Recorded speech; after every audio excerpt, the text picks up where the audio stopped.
मी भाजपची राष्ट्रीय नेता असताना धस माझ्यावर थेट आरोप करतात. फडणवीस आणि बावनकुळेंनी सुरेश धसांना समज द्यावी. सकाळ वृत्तपत्राला दिलेल्या मुलाखतीत पंकजा मुंडेंचं वक्तव्य. धनंजय मुंडेंचं पद जाईपर्यंत पंकजा मुंडे एक शब्द बोलल्या नाहीत. पंकजा मुंडेंच्या टीकेला सुरेश धसांचं उत्तर. राष्ट्रीय नेतृत्वाकडे पंकजा मुंडेंची लेखी तक्रार करणार सुरेश धस यांची माहिती. 4 ते 5 महिने गप्प होते, पण धसांना समज द्यावी अशी पक्षश्रेष्ठींना विनंती केली. पंकजा मुंडेंचं सुरेश धस यांच्याबाबत वक्तव्य. निवडणुकीत प्रचार केला नाही हा धसांचा आरोप चुकीचा. धस 75,000 मतांनी निवडून आले. उलट मला लोकसभेला माझी लीड अर्ध्यापेक्षा कमी झाली म्हणून मी आरोप केला नाही. सुरेश धस यांना पंकजा मुंडेंचं प्रत्युत्तर. भाजपमध्ये आमदार एकमेकांविरोधात भिडत आहेत. आणखी 4 वर्ष भाजपात काय होईल हे सांगता येत नाही. रोहित पवारांचा भाजपवर हल्लाबोल. पंकजाताई इथे येणार होत्या. आमचं त्यांच्याशी बोलणं झालेलं. त्यावेळी गुंडांनी काही केलं असतं तर गावावर आलं असतं. त्यामुळे तेव्हा इथे येऊ नका असं ताईंना सांगितलेलं. धनंजय देशमुखांची प्रतिक्रिया. सहआरोपी करण्याच्या विधानावरून सुरेश धस यांचा अजय मुंडेंवर पलटवार. संतोष देशमुख हत्या प्रकरणावरून लक्ष हटवण्यासाठी प्रयत्न सुरू. धस यांचं वक्तव्य. तर खोक्या भोसलेच्या प्रकरणात सुरेश धस यांना सहआरोपी करण्याची अजय मुंडेंची मागणी. फरार कृष्णा आंधळेला नाशिकमध्ये बघितल्याचा स्थानिकांचा दावा. गंगाखेड रोड परिसरातील दत्त मंदिर चौकात आंधळेला बघितल्याचा दावा. पोलीस घटनास्थळी दाखल. सीसीटीव्हीच्या आधारे तपास सुरू. संतोष देशमुख हत्या प्रकरणी केज न्यायालयात सुनावणी सुरू. सरकारी वकिलांनी पुढील तारखेची मागणी केल्यानंतर पुढील सुनावणी आता 26 मार्चला होणार. दरम्यान जबाबाच्या कॉपी आरोपींच्या वकिलांनी मागितल्या. सुरेश धसांचा कार्यकर्ता सतीश उर्फ खोक्या भोसलेला अटक. यूपीतील प्रयागराजमधून खोक्या भोसलेला अटक. गुन्हा दाखल झाल्यानंतर 6 दिवसांनी बीड पोलीस आणि यूपी पोलिसांची संयुक्त कारवाई. खोक्याला अटक झाली ही अत्यंत चांगली बाब. खोक्यानं केलेल्या गुन्ह्यांनुसार त्याच्यावर कारवाई करा. सतीश उर्फ खोक्या भोसलेच्या अटकेवर आमदार सुरेश धस यांची प्रतिक्रिया. खोक्या भोसले प्रयागराजपर्यंत पोहोचला कसा? खोक्या भोसलेच्या अटकेवर अंजली दमानी यांची प्रतिक्रिया. पहिली मोठी कारवाई बीड पोलिसांनी केली, त्यांचं अभिनंदन. बीड पोलिसांच्या कारवाईवर दमानी यांची प्रतिक्रिया. खोक्या पोलिसांना सापडला, आता बोका पण आत जाईल. खोक्याजवळचा सोन्याचा खजिना कुठून येतो ते शोधा. विजय वडेट्टीवारांची मागणी. लाडक्या बहिणींच्या प्रश्नांवर विरोधकांचा सभात्याग. बनवाबनवी करून लाडक्या बहिणीला विसरले. सरकार योग्य उत्तर न देता पळ काढत असल्याचा विरोधकांचा आरोप. लाडक्या बहिणींना 2100 रुपयांची घोषणा या अधिवेशनात करणार की नाही? रोहित पवारांचा सरकारला सवाल. तर लाडक्या बहिणींची फसवणूक होणार नाही, मुख्यमंत्री निर्णय घेतील. मंत्री आदिती तटकरेंचं उत्तर. गुलाबी जाहीरनाम्यात लाडक्या बहिणींसाठी 2100 रुपयांचा उल्लेख. अजित पवारांच्या राष्ट्रवादीचा जाहीरनामा दाखवत रोहित पवारांचा निशाणा. विधिमंडळाच्या पायऱ्यांवर विरोधकांचं आंदोलन. शेतकऱ्यांना सरसकट कर्जमाफी देण्याची मागणी. सरकारविरोधात विरोधकांची जोरदार घोषणाबाजी.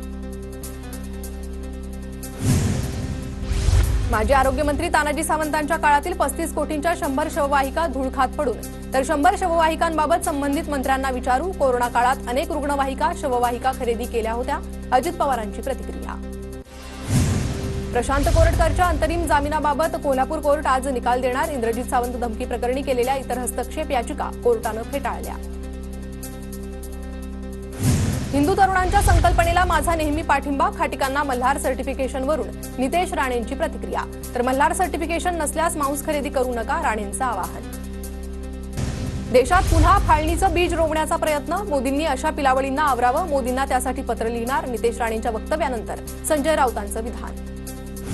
दोन्ही बाजूच्या नेत्यांनी बोलताना आधी विचार करावा. कायदा सुव्यवस्था अडचणीत येईल अशी विधानं करू नये.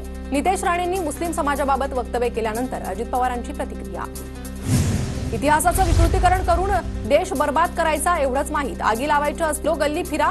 सभागृहात येऊ नका. जितेंद्र आव्हाडांचा नितेश राणेंवर नाव न घेता निशाणा. नेत्यांना खुश करण्यासाठी नको त्या विषयात नाक खुपसण्याचं काम करतात. अजित पवारांनी नितेश राणेंचे कान टोचले ते योग्य. रोहित पवारांची प्रतिक्रिया. आधी इतिहास समजून घ्या आणि मग बोला. छत्रपती शिवरायांचे अंगरक्षक कोण होते? शिवरायांसोबत सर्व धर्माचे लोक होते. नितेश राणेंच्या वक्तव्यावर संजय राऊतांची टीका. औरंग्याचं स्टेटस ठेवणाऱ्यांच्या मुसक्या आवळा, त्यांच्या नांग्या ठेचा. अक्कलकोटचे भाजपा आमदार सचिन कल्याण शेट्टी यांची मागणी. औरंगजेबाचं स्टेटस ठेवल्याच्या प्रकरणी खंत. नितेश राणेंच्या मल्हार झटका मटण संकल्पनेला धनगर परिषदेचा पाठिंबा. अखिल भारतीय धनगर समाज विकास परिषदेचं नितेश राणेंना पत्र. मार्तंड देवस्थानकडून मंत्री नितेश राणेंना पत्र. मल्हार सर्टिफिकेट या नावाला देवस्थानचा विरोध. उपक्रमाचं संस्थांकडून कौतुक, मात्र दुसरं नाव देण्याची विनंती. मढी ग्रामसभेच्या ठरावाला औरंगाबाद खंडपीठाची स्थगिती. मुकद्दर वजीरभाई पठाण यांनी दाखल केलेल्या याचिकेनंतर स्थगिती. मढी यात्रेत मुस्लिम समाजाच्या व्यावसायिकांना जागा न देण्याचा ठराव. लीलावती रुग्णालयाच्या घोटाळ्याच्या आरोपांनंतर परमबीर सिंग यांचे माजी विश्वस्तांविरोधात गंभीर आरोप. पुरवठादार कंपन्यांशी हातमिळवणी करून जुन्या विश्वस्तांनी आर्थिक अफरातफर केल्याचा आरोप. पालकमंत्री पंकज भोयर 4 दिवस वर्धा जिल्ह्याच्या दौऱ्यावर. विविध विकास कामांचं भूमिपूजन उद्घाटन सोहळ्याला उपस्थित असणार. काँग्रेस प्रदेशाध्यक्ष हर्षवर्धन सपकाळ सिंधुदुर्ग जिल्ह्याच्या दौऱ्यावर. प्रदेशाध्यक्षपदाची सूत्र हाती घेतल्यानंतर सपकाळांचा पहिलाच कोकण दौरा.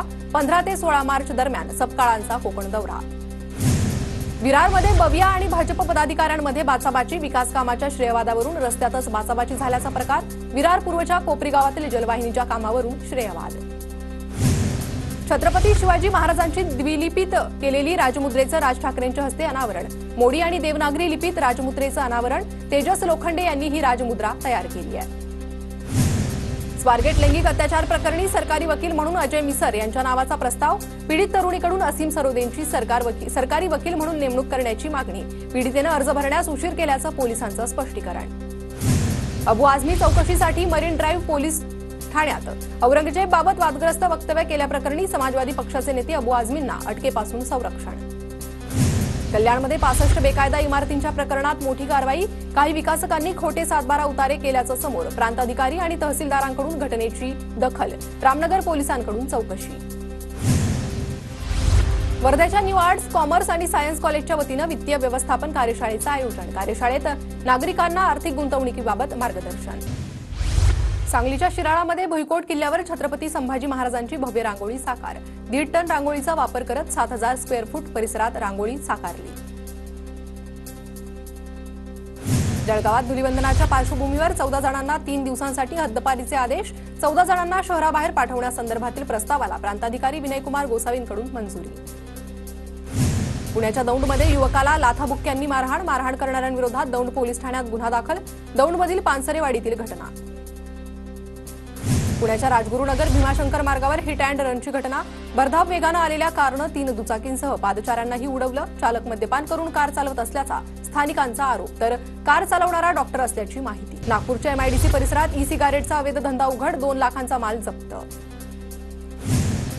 साताऱ्यातील कराडमध्ये पेट्रोल पंपावर दरोडा. कर्मचाऱ्यावर कोयत्यानं वार करून लुटले 1.25 लाख रुपये. पेट्रोल भरण्याचा बहाणा करून बॅगेतील रक्कम लुटली. दरोड्याची संपूर्ण घटना सीसीटीव्हीत कैद.